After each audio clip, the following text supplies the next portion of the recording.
Welcome. Welcome to the weekend wind down. A time to relax, let go of stress, and get ready for the weekend. I wonder how your week's been. Here it's got suddenly very cold and frosty. And today I had a real challenge with procrastination. I don't know, do you ever procrastinate? Do you ever, sometimes you're in the middle of something and suddenly something comes up and you think, oh, I just can't do that. Well, I thought we'd just have a quick chat about that as a hot tip for today before we get into the wind down. Because there's a few things that I've learned. I've procrastinated many times in my life, but what I've learned was my very first mentor said, if you're going really well and life's just cruising along, everything's going fine, and then suddenly you hit a brick wall, things come unstuck, or you just don't, you suddenly start procrastinating, everything seems big and scary. His hot tip was, it's actually, he called it the revenge effect. It's like if you're, and it's actually a bit of a compliment in a perverse way.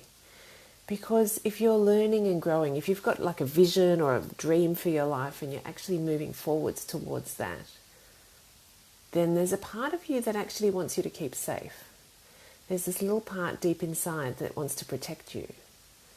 And it wants to make sure that you're not going to take risks, you're not going to get hurt.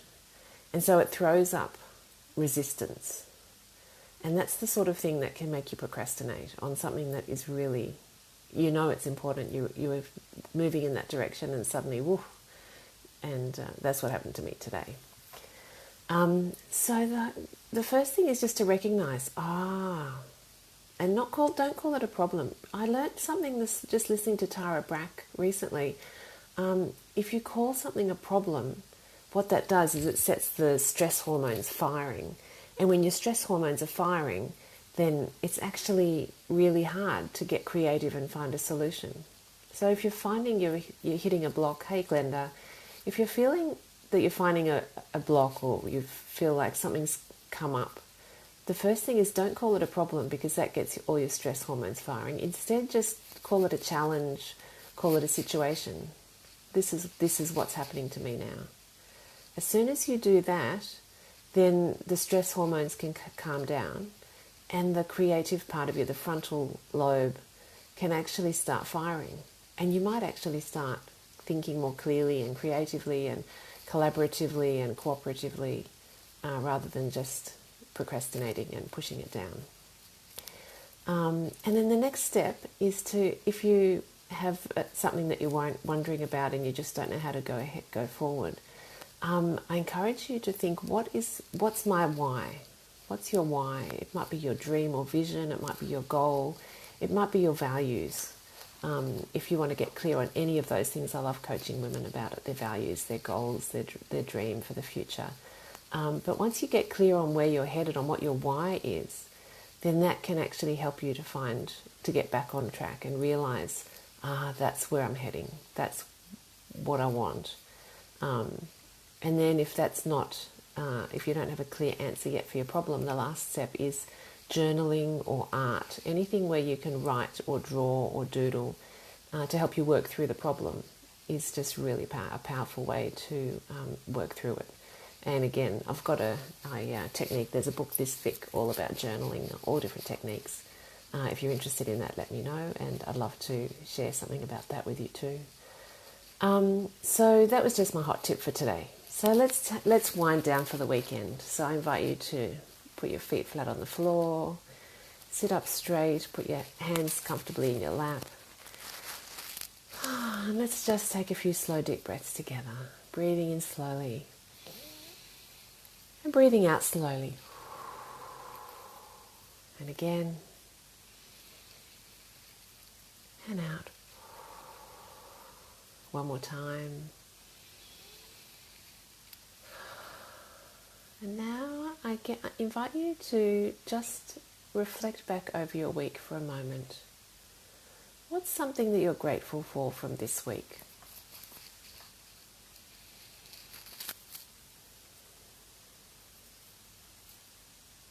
And what's something else that you're grateful for?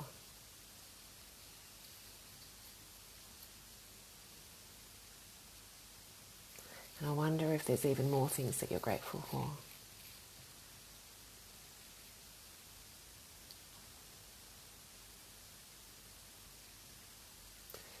Now, looking forwards to the weekend, I wonder what it is that you would really enjoy this weekend. What's something you'd like to do just for fun?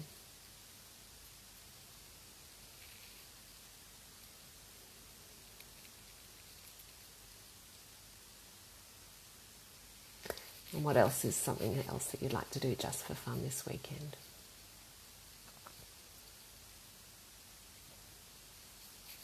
I invite you to choose one of those things and just set an intention to say, yes, I will do this weekend just for fun.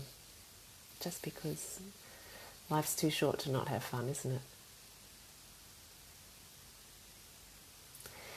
And let's finish with a compassion meditation, because I think self-compassion, compassion for ourselves, compassion for each other is really the essence of living well.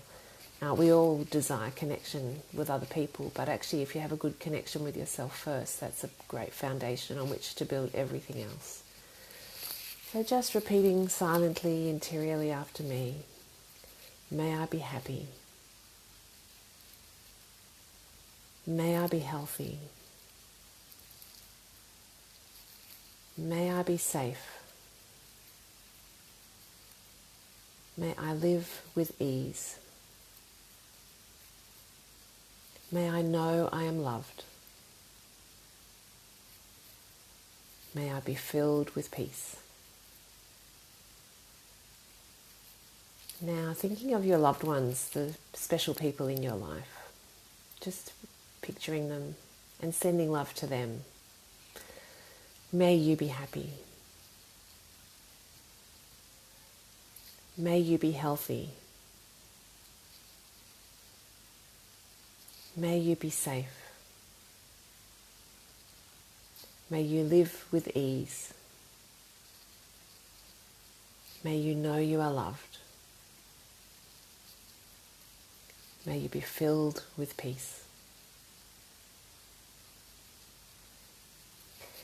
Now, sending love out, imagining it going all over the country, whatever country you're in. Sending love to everyone there, every living creature, maybe even the animals and the trees, not just the people. Sending love to every living creature. May you be happy. May you be healthy. May you be safe. May you live with ease. May you know you are loved. May you be filled with peace. And finally, sending love to people anywhere in the world that are suffering. You might have a particular country or a particular situation, particular place in mind, particular person maybe. Sending love to those people who are struggling. May you be happy. May you be healthy. May you be safe. May you live with ease. May you know you are loved. May you be filled with peace. Then just coming back to yourself, putting your hand on your heart if you haven't done that already. Just taking 3 slow, deep breaths, breathing in love for yourself. Breathing out anything that you don't want to hold on to, letting it go. Breathing in compassion. Just receiving it for yourself.